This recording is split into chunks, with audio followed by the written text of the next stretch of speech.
Inaama, kakros. Yan, Biscate.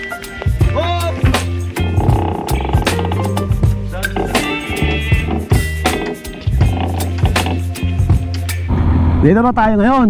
Ano ba to? Welcome to yung boundary to. Ayun boundary nga sabi ko na nga ba mabuhay. Nueva Ecija na. Nueva Ecija na tayo, boy.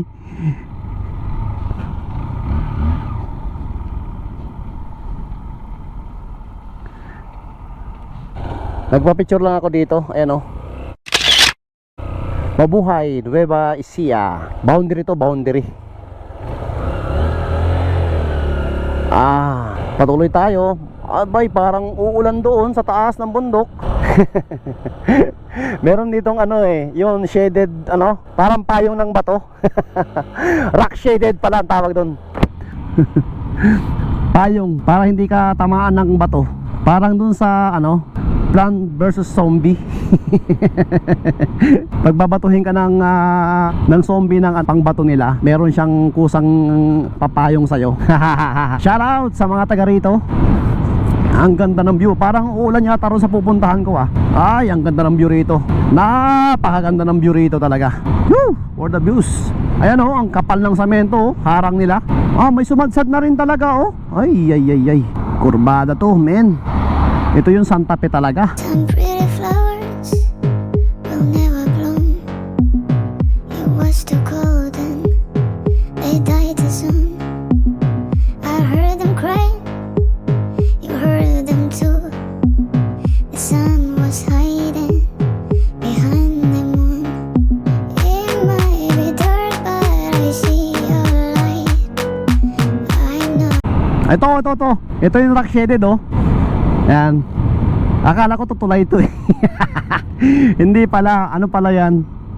Yung pag may mga nalalaglag na bato. Ayan.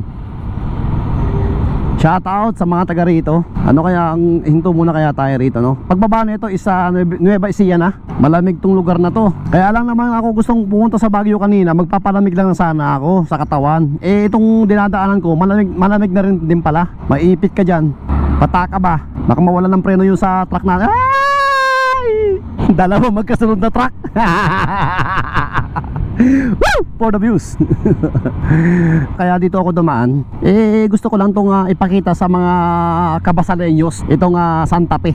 Malay nyo, hindi pa kayo nakakapunta rito, diba? Ayan, makita nyo sa vlog ko. Shout out sa mga taga Kabasalan dyan. Lalo na yung mga masusugid kong mga viewers dyan, diba? Ayan, ito yung Luzon.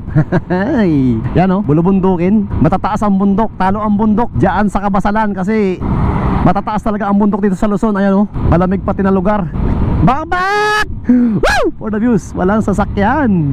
Tawa-tawa ka na, nabisiya ka pa lang lala. Gabi ka na. Walang problema yan gabi. Kasi nandito na ako Wag lang tayong gabihin dun sa bukid, yun dun sa bundok. Sa gubat, may nag-ano nga pala sa akin. May nanonood sa akin, mayroon akong followers na sabi niya, hindi yan gubat, bukid yan dinadaanan mo, sabi niya sa akin. Pero ikaklaro ko lang, yun niya kasi, bundok yun dadaanan mo. Pero yung side niya, gubat yan Ayun gubat yan Gubat na may bundok, sige na lang. Bundok na may gubat, diba? Sige na lang, para hindi na tayo magtalo. Napakalamig tong lugar na to. Parang naubos dito yung memory card ko dito sa Santa Fe na to Naaliw kasi ako dito. May harang pang bato, diba? Ang kapal ng harang niya Ayun 12 yata, 1 foot yata yun niya, kapal nung semento. Parang umuulan sa bundok Ayun Uy, uminit na yun yung pakiramdam ko Kasi pababa na tayo ng pababa Ayun, yung kalsada pasisilip ko sa inyo Ayun sa baba. Ayun teka lang, pasilip ko sa inyo rito. Ayun Huwag kang lulusot dyan sa mga ganyan. Huwag kang lulusot, maiipit ka ng trailer. Yan, paunahin mo siya. Maski sabihin mong malayo siya, huwag kang lulusot. Pababa. Ayun, yung kalsada sa taas Nakakatakot dito sa Santa Fe Meron ditong ilog sa baba. Ayan nasa baba na tayo ng Santa Fe. Ayan, hindi ko lang alam kung Santa Fe pa to o Nueva Ecija na siguro to.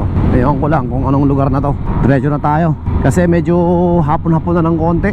Manila pa tayo, ano pa lang to Nueva Ecija pa lang yata to Tignan nyo naman, napaka-aliwalas. Maraming truck. Yung mga truck dito naliligo kasi may ilog dyan sa baba Yun ang ganda ng view. Ayun, ilog lakas nga ng agos ng ilog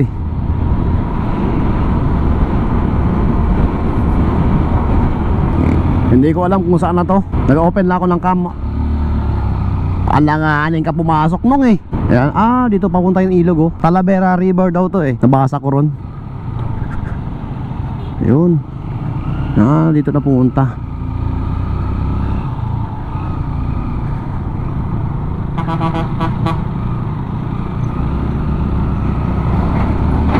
Tayo sa San Jose. Ano na lang, 15 kilometers na lang. Nasa San Jose na tayo. Medyo ngayon lang ako nag-open ng cam kasi mabilis na yung takbo ko kanina. Maabot na ng 90-100. Parang bumalik yung condition ko eh. Kanina kasi sa Dilasag parang hindi okay yung condition ko kanina eh. Ngayon bumalik-balik ng konti. Parang lobat ako kanina. Ay! Lubak.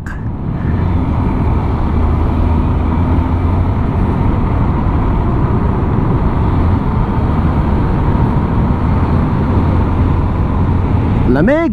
Malamig dito ah. Okay yun kasi nailalim ng puno.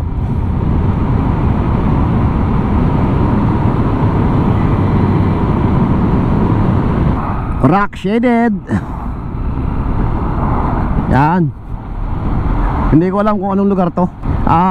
From here to San Jose ay 10 kilometers na lang yata. Ito na pala oh. Nakasulat oh. Straight ahead. Malapit na lang pala ang San Jose.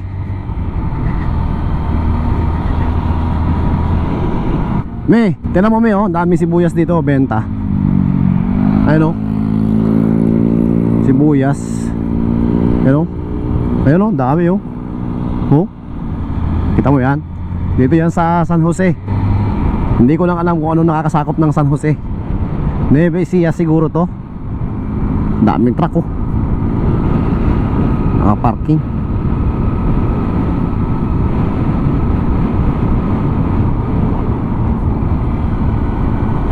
Saan ba yun?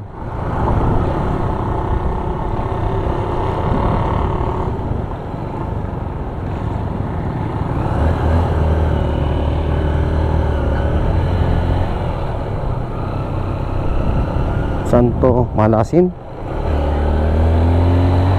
Dito tayo kasi traffic dun eh. Pag dun tayo pumasok, ma-traffic. Sundan na lang natin to, may signage naman eh. Dire-diretso lang tayo. San Jose na to.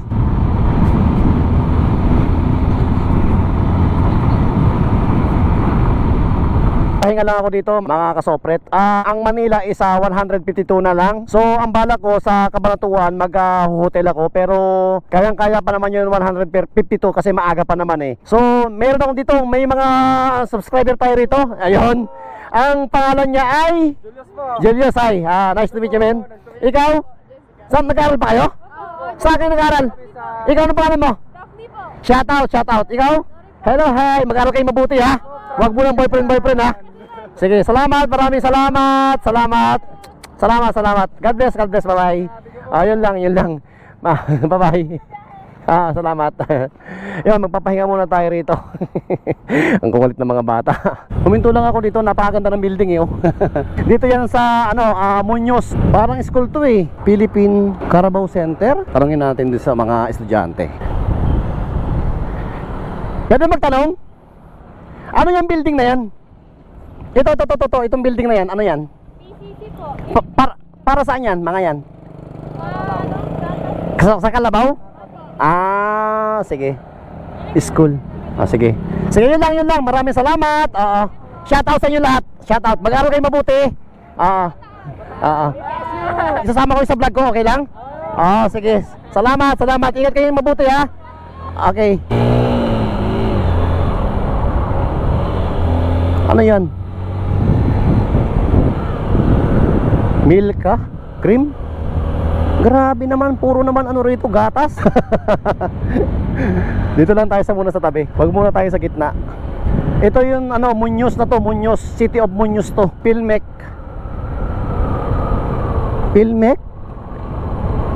School to sigurado. Ang gaganda rito ng mga maraming pabrika. Nagka-bypass kasi ako. Hindi ako dumaan sa town nila. Kasi signage kasi ron eh.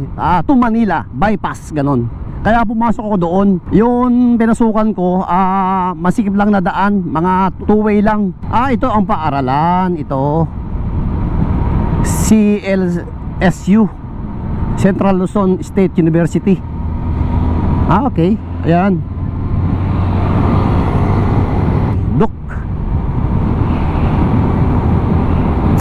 Ito yung City of Muñoz. Napakaganda rito. Gabi na tayo. Yay. Sa bagay, 152 kilometers na lang from here to Manila. So ano lang, pagka naputol yung ano ko, wala na akong baterya eh. End na talaga yun, wala na. Kaya bakbakin ko muna to. Bypass road na tayo. Going to Balagtas. Woo! Gabing gabi na. Nandito pa rin tayo sa kalsada. Dyan lang kayo. Hindi ko na kayo na-update sa San Jose. Basta stay lang kayo dyan. Makakarating din tayo sa Manila, sa bahay. Doon sa bypass, nagtanong ako. Pero dumaan tong dalawa na to. Ito, magkaangkas, mag-asawa siguro yan. Sabi ko sa kanila, saan kayo pupunta? Sa Bulacan kayo? Hindi, sa Manila. Sige, sabay na lang ako sa inyo. Pwede ba? Okay lang ba? Sige, halika na. Sabi niya. Kaya ito, hanggang Manila. Pumasok kami sa hindi ko na alam kung saan tong pinasukan namin. Maganda tong pinasukan namin kasi walang traffic eh. Part na to ng Bulacan. Ay, parang alam ko na to Dito pala ang lusot nito. Expressway na yun Parang karuhatan na to Balagtas pa lang pala to. Magaling talaga. Magaling to Galing naman, nasa Balagtas na kami kaagad. The next day. At magandang umaga mga kasopret. Nandito tayo ngayon sa Sogo. Dito tayo nag-hotel kasi kagabi. Alas 12 na ako dumating kagabi. Kaya yun, medyo napagod pa ako. Kaya kagigising ko ng alas 9 na ngayon. Nandito na tayo ngayon sa Cainta. Malapit dito sa amin. Uwi na ako sa amin. Nag-hotel lang ako kahapon kasi hindi na ako makaistorbo sa mga kapatid ko sa bahay.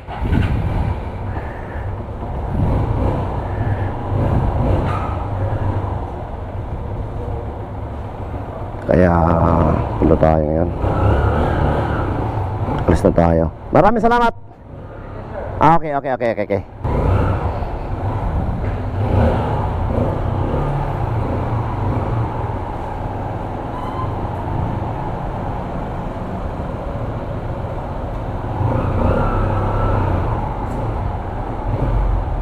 At naka 530 rin ako dun sa biyahe ko kahapon at kagabi from Dilasag to Cordon, tapos dito sa Cainta. Napakalayo rin pala nun. Samantala nung doon ako dumaan ako dito sa Baler, 407 lang. Napakalayo talaga. Almost 100 din yung nilamang niya. Paikot talaga doon sa sa Isabela pag doon ka dumaan Kaya lang gusto ko lang dumaan doon kasi hindi ko pa nadadaanan yun So tara na.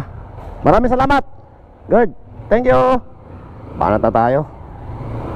Dito na ako magpapaalam, malamang.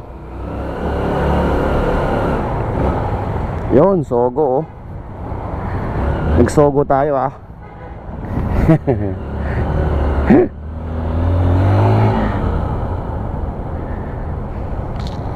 Biyahe naman.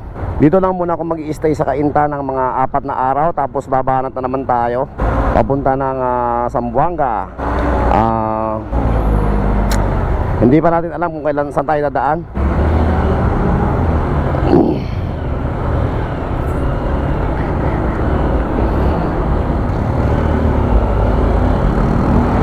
Napaka-traffic talaga rito. Kakalabas ko pa lang, traffic na kaagad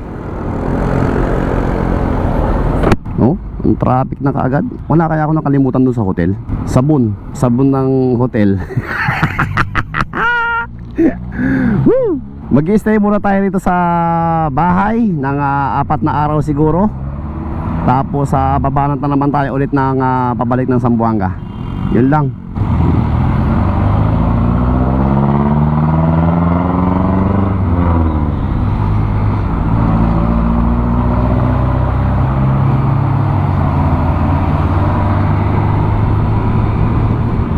So yun, maraming salamat sa inyo sa pagsubaybay lagi sa akin mga kasopret. Suportahan nyo ako sa aking page sa YouTube, saka sa aking FB. So yun, maraming salamat. Papaliko na ako dito Dito, taga rito lang kami And babus, bye bye.